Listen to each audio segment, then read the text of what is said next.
बिस्मिल्लाहिर्रहमानिर्रहीम। Dear students, आज मैं आपको लॉन्ग क्वेश्चंस, शॉर्ट क्वेश्चन और एमसीक्यूज़ वो वाले चैप्टर 4 बताऊंगा कि जिनको आप याद करके इंशाल्लाह 65% तक नंबर जो है आसानी से हासिल कर सकते हैं। तो आइए अब चलते हैं इन चैप्टर्स की तरफ। तो सबसे पहले चैप्टर है होम्योस्टैसिस। इसमें आपका एक लॉन्ग भी बनेगा, शॉर्ट भी बनेगा और एमसीक्यूज़ भी आपको इसमें से आएंगे। तो इससे पहले कि मैं आपको बताऊं, मज़ीद बताऊं, आपने जो मैंने निशान नीचे लगाए हुए हैं ना, इस तरह ये मल्टीपल भी बन सकते हैं और शॉर्ट भी बन सकते हैं। इस तरह इनको आपने याद करना है कि इसका शॉर्ट और मल्टीपल भी आ सकता है आपको। और जो मैंने डबल निशान लगाए होंगे वो ये समझे कि लॉन्ग क्वेश्चन आएगा। और लॉन्ग क्वेश्चन को भी आपने एहतियात से याद करना है, क्योंकि उसमें से भी बाद दफ़ा शॉर्ट एमसीक्यू जो है वो बन जाते हैं। तो अब स्टार्ट करते हैं। यहाँ पे होमोस्टैसिस चैप्टर, ये देखें, इसकी डेफिनेशन तैयार करें। होम ऑस्मो रेगुलेशन है, थर्मो रेगुलेशन है, एक्सक्रीशन है। ये अक्सर पेपर में इसकी तारीफ़ें आ जाती हैं। उसके बाद ये देखें ग्लूटेशन की तारीफ, और यहाँ पे ये देखें इसके जो है एक्सक्रीशन के प्रोडक्ट जो हैं, गम है, लेटेक्स है। तो ये आपने इसको अच्छी तरीके से तैयार करना है। यहाँ पे आ जाता है, ये देखिए लॉन्ग के लिए डबल निशान मैंने लगा दिया है। ये पेपर में अक्सर लॉन्ग आ जाता है। हाइड्रोफाइट्स क्या हैं, इसकी एग्जांपल्स, ये एग्जांपल भी बाद पूछ लेते हैं। बाद में ये करते हैं कि शॉर्ट क्वेश्चन देते हैं कि हाइड्रोफाइट, डिफाइन हाइड्रोफाइट्स और इसकी एग्जांपल बताएं। ये आपने एग्जांपल लिख लेनी है, वाटर लिली, ठीक है। उसके बाद ज़ीरोफाइट्स और हेलोफाइट्स, ये लॉन्ग। इसके बाद ये देखें इसको स्किन के हवाले से कि एक्सक्रीशन कैसे स्किन के जरिए होती है। ये स्वेट्स ग्लैंड्स है, ग्लैंड्स हैं, हेयर्स हैं, गुम्स, बाल, बाम क्या होते हैं। और यहाँ पे स्ट्रक्चर ऑफ किडनी, ये लॉन्ग के लिए मैंने देखें निशान लगा दिया है आपको कि ये लॉन्ग क्वेश्चन आ सकते हैं। इसके बाद देखें इसके अंदर तरीफे भी हैं, हाइलस है, पैरामिड्स है, पेल्वस है। और ये लॉन्ग के लिए ये देखें नेफ्रॉन, स्ट्रक्चर ऑफ नेफ्रॉन क्या है। यहाँ पे सवाल भी आ सकता है कि right end of structure of nephron, ये स्ट्रक्चर ऑफ नेफ्रॉन है। यहाँ से आपने ये लिखनी है, स्ट्रक्चर ऑफ नेफ्रॉन यहाँ से स्टार्ट हो जाती है। आगे नेक्स्ट देखें, ये प्रेशर फिल्ट्रेशन की definition, glomerulus filtration, selective reabsorption 90% होती है 50। और इसके बाद ट्यूबुलर सेक्रेशन, ये वाला टेबल ये मैंने सारा लिख दिया। ये एमसीक्यूज में से आ सकते हैं। ऑस्मो और रेगुलेशन की डेफिनेशन पीछे भी बताई है, यहाँ से भी आप याद कर सकते हैं। और यहाँ पे लिथोट्रोप्सी डिसऑर्डर के अंदर लिथोट्रोप्सी काजेज ऑफ किडनी स्टोन के किडनी स्टोन की काजेज क्या हो सकती हैं। फिर ये डायबिटीज मेलाइटस है, हाइपरटेंशन की तरीफ पूछ सकते हैं। डायलिसिस, ये लॉन्ग क्वेश्चन के लिए ये डायलिसिस देखिए, पेरिटोनियल डायलिसिस और यहाँ पे हीमोडायलिसिस, ये दोनों लॉन्ग क्वेश्चन आ सकते हैं। और यहाँ पे किडनी ट्रांसप्लांट में ये तरीफ बहुत अक्सर आती है पेपर में, व्हाट इज टिश्यू रिजेक्शन। और उसके बाद यहाँ पे एक्सरसाइज आपकी स्टार्ट हो जाती है। तो इसमें से जो एमसीक्यूज़ हैं इनको अपने नज़रअंदाज नहीं करना, लाजमी तो आपको आपने याद करना। बाकी जो शॉर्ट क्वेश्चन है मैंने पीछे अक्सर जो है वो बयान कर दिए हैं, तो अगर वही कर लेंगे तो आप एक्सरसाइज वाले भी इंशाल्लाह आपके हल हो जाएंगे। अब इसके साथ जो पेयर बनता है वो है sports and movement, chapter number 13 का। तो इसको हम देखते हैं कि इसके अंदर कौन सी चीज़ें इंपॉर्टेंट है। सबसे पहले ये देखें, मूवमेंट और लोकोमोशन में फ़र्क आ जाता है। आप पढ़ते हुए ख्याल ही नहीं करते हैं, ऊपर से देखते ही नहीं कि ये कहाँ पे लिखी हुई है। मूवमेंट और लोकोमोशन की डेफिनेशन ही मिलती है आपको। तो ये मूवमेंट और लोकोमोशन में फ़र्क भी है, तो इसकी डेफिनेशन भी यहाँ पर लिखी हुई है। फिर स्केलेटन है, एक्सोस्केलेटन है, एंडोस्केलेटन है, इनकी definition. Role of skeleton system, short question बन जाता है, किसका रोल बताएं जी क्या है, इतना ही लिखना है आपने। और कार्टिलेज में डबल निशान लगा दिया, इसका मतलब ये लॉन्ग आएगा। लॉन्ग से मुराद है ये है कि इसमें शॉर्ट भी आ सकते हैं और एमसीक्यूज भी इसके अंदर से बन सकते हैं। जैसे कहता है इलास्टिक कार्टिलेज क्या है जी, इसकी एग्जांपल दें। ये कहाँ कहाँ पे, किस जगह पे पाई जाती है इलास्टिक कार्टिलेज। तो ये फिर आपने बताने के ये एपिग्लॉटिस और पिन्ना वगैरह में यहाँ पे मौजूद होती है।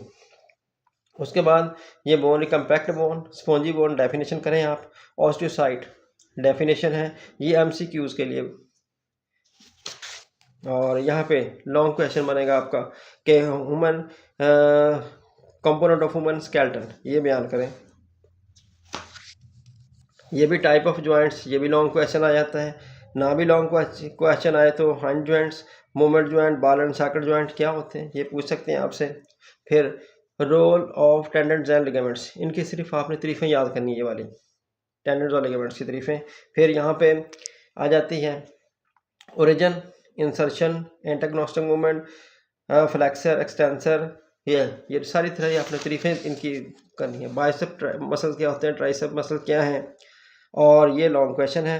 Disorder of skeleton system, osteoporosis, ये आर्थराइटिस, इसमें से अक्सर ना शॉर्ट भी बन जाते हैं, इनको भी जहन के अंदर रखना। जब आप लॉन्ग करेंगे तो जाहिर बात आपका शॉर्ट और MCQs भी इंशाल्लाह आपके हल हो जाएंगे। तो ये है आपके 2 चैप्टर, इसमें से इंशाल्लाह 9 नंबर का वैसे भी क्वेश्चन आपका बन जाएगा, एक में से 4 और एक में से 5 नंबर का क्वेश्चन आएगा। अब हम इसके पेयर बात करते हैं कि जो लास्ट चैप्टर 2 हैं वो भी पेयर के साथ हैं, वो अभी अब उनके बारे में भी अभी आपको बताता हूँ। तो ये है 17 चैप्टर बायोटेक्नोलॉजी। इसमें कौन सी चीज़ें मशहूर हैं अच्छी जो पेपर में आने वाली हैं, उनमें सबसे पहले देखें ये डेफिनेशन, जेनेटिक इंजीनियरिंग क्या है और ह्यूमन जीनोम प्रोजेक्ट। ये थोड़ा सा यहाँ से आपने देखना कि यहाँ पे जो दी ना कि ये 1990 में है, 1978 में है, कब ऑर्गेनिज्म के बारे में दरियाफ्त किया गया, ये आपने थोड़ा सा इसको ध्यान से करना है ये वाला। और उसके बाद डॉली है, ये शिप जिसके ऊपर ये तजर्बात किए गए हैं। फिर फर्मेंटेशन की डेफिनेशन आप तैयार करें। ये अल्कोहलिक फर्मेंटेशन क्या होती है, तारीफ। लैक्टिक एसिड फॉर्मेशन डेफिनेशन करें। ये लॉन्ग क्वेश्चन आ सकते हैं कि एप्लीकेशन ऑफ फर्मेंटेशन कहाँ कहाँ पे इसकी एप्लीकेशन है, ये तो पॉइंट बने हुए हैं देखें, तो ये पॉइंट आपने करना है। ये फर्मेंटर क्या है, इनकी तारीफें। बैच फर्मेंटेशन क्या है, कंटिन्यू फॉर्मेशन क्या है, ये तारीफें आपने करनी है, डेफिनेशंस। और यहाँ पे आ जाते हैं जेनेटिक इंजीनियरिंग, ये ऑब्जेक्ट ऑफ जेनेटिक इंजीनियरिंग, ये पॉइंट है। आप इंशाल्लाह ये लॉन्ग क्वेश्चन है, इधर भी steps, basic step in the genetic engineering, ये लॉन्ग क्वेश्चन बनेगा आपका। और इसमें से शॉर्ट भी आ जाते हैं बाद दफ़ा। अचीवमेंट ऑफ जेनेटिक इंजीनियरिंग, इसमें इंसुलिन है, ह्यूमन जेनेटिक थाइसोम्स, बीटा एंडोट्रोपिन वैक्सीन, ये शॉर्ट ही आएंगे आपको, ठीक है, ये आपको शॉर्ट ही बनेंगे। उसके बाद इंटरफ्रॉन्स, यूकैरियोनेज, ये एंजाइम ये किस लिए काम आता है, हीमोफीलिया, ब्लड डिजीज़ क्या है, ये मैंने निशान लगा दिए हैं, इनको आपने ध्यान से लिखना। और सिंगल सेल प्रोटीन, ये कोई भी पेपर ऐसा नहीं होता, अक्सरियत पेपरों के अंदर सिंगल सेल प्रोटीन के ऊपर नोट आता है, तो ये इसको आपने अच्छी तरीके से तैयार करना है। अब नेक्स्ट चैप्टर जो आखिरी है जिसके साथ इसका पेयर है वो फार्माकोलॉजी, बहुत ही छोटा सा चैप्टर है, अगर आप इसको भी याद कर लें तो मेरा ख्याल है कि आप बहुत ही अच्छे मार्क्स हासिल कर सकते हैं। इसमें तारीफें देखें, फार्माकोलॉजी क्या आ सकती है, ड्रग क्या आ सकती है, फार्मास्यूटिकल्स है, एडिक्टिव ड्रग्स क्या होती हैं, ठीक है, ये मेडिसिनल्स प्लांट, ये लॉन्ग क्वेश्चन बनेगा आपका, ये लॉन्ग क्वेश्चन बन सकता है आपका। और बाकी मैंने निशान थोड़े से लगा दिए, थोड़ा सा ध्यान से देखना, ये शॉर्ट भी इसमें से आ सकते हैं, ये शॉर्ट क्वेश्चन आएगा इसमें। ये एनाल्जेसिक मेडिसिन क्या होती हैं, एंटीबायोटिक्स क्या होती है, सेडेटिव या वैक्सीन की डेफिनेशन क्या है। और ये एडिक्टिव ड्रग, कोई 2 भी पूछ सकता है आपसे, कोई 2 मेडिसिन, किसी 2 ड्रग के बारे में पूछ सकता है कि इनको वो नोट लिखें। बाकी पूरा सवाल भी आपको आ सकता है, हर तरह से क्या आपने इसको पूरा याद कर लेना है। उसके बाद सोशल स्टिग्मा, ये तारीफ आपको मिलती नहीं है, कहाँ पे लिखी हुई है, ये देखो सोशल स्टिग्मा। आगे है एंटीबायोटिक्स, ये लॉन्ग क्वेश्चन करना है आपने। एंटीबायोटिक्स एग्जाम क्या है, कौन कौन सी हैं, एंटीबायोटिक रेजिस्टेंस किसको कहते हैं, और ये वैक्सीन की तारीफ है, एंटीजन और एंटीबॉडीज़, इनकी तारीफ़ें जो है आपने अच्छे तरीके से करनी है। और बाकी जो है इसकी एक्सरसाइज है, इसमें से MCQs ये नहीं छोड़ने। अक्सर आपने बायो में भी और केमिस्ट्री में भी जो एक्सरसाइज हैं उनके शॉर्ट और मल्टीपल ये नहीं आपने मिस करने, अच्छे तरीके से करने हैं, क्योंकि जो शॉर्ट हैं वो तो मैंने अपने वीडियो में बयान कर दिए हैं कि जो पीछे मैंने निशान लगवा दिए ना, अक्सर वही शॉर्ट पीछे होते हैं, वो यानी कि आपके हल हो गए समझे। और जो MCQs हैं वो आपने एक बार ये अच्छे तरीके से उनको भी हल कर लेना, कोई गलत निशान नहीं लगाना। अच्छा, अब इंशाल्लाह ये जो मैंने अपनी वीडियो बना दी इनको अच्छे तरीके से आप करें, इंशाल्लाह बहुत ही अच्छे नंबर आपके आ जाएंगे, घबराने की ज़रूरत नहीं। अल्लाह ताला आपका मददगार साबित हो और अल्लाह ताला आपको बहुत अच्छे नंबर भी दे। तो तब तक अल्लाह ताला आपको खुश रखे। खुदा हाफिज़।